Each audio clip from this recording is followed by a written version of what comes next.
A group of Chicago gay bars will no longer sell Bud Light after Anheuser-Busch distanced itself from DYLAN Mulvaney. Bud Light and AB have faced incredible scrutiny and outrage after the beer brand teamed up with the transgender activist, whose entire brand seems to be mocking women, for a March Madness promo. The backlash was swift and unrelenting. As a result, Anheuser-Busch InBev CEO Michael Doukeris attempted to distance the brand from Mulvaney this week. This was the result of one can. It was not made for production or for sale to the general public. It was one post, not a formal campaign or advertisement, Doukeris explained. Clearly, he doesn't want anything to do with DYLAN Mulvaney, and CEO Brandon Whitworth's previous comments also made it clear the brand would like to move on. Well, that's not okay with the Bears Tavern Group, which owns 4 Chicago gay bars, according to Block Club Chicago. In reaction to Whitworth's comments from several weeks ago and to executives having to take leave after the fallout, the Bears Tavern Group announced Thursday it's discontinuing all Anheuser-Busch InBev products, including Busch Light, Bud Light and Goose Island 312. Anheuser-Busch's decision to drop its support of Mulvaney in response to ignorant and hateful objections by some of its customers shows how little Anheuser-Busch cares about the Latkia community,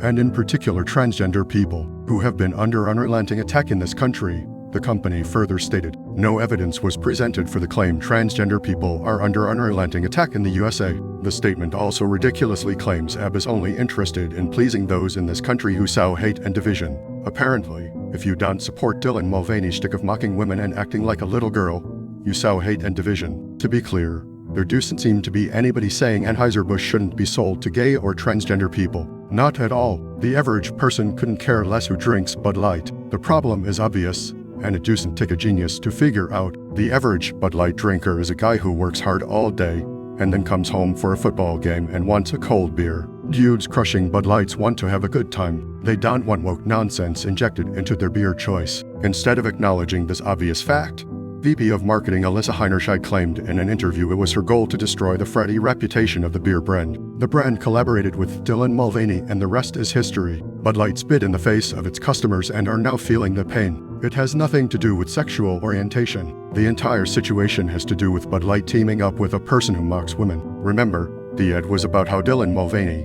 while claiming to be a woman, was too stupid to understand March Madness and sports. There's not an adult woman anyone reading this knows who doesn't know what March Madness is. That's why people are upset. Now, the Bears Tavern Group won't sell Anheuser-Busch products because the brand is walking back a dumb decision. Welcome to 2023. Y'all never be woke enough to please everyone.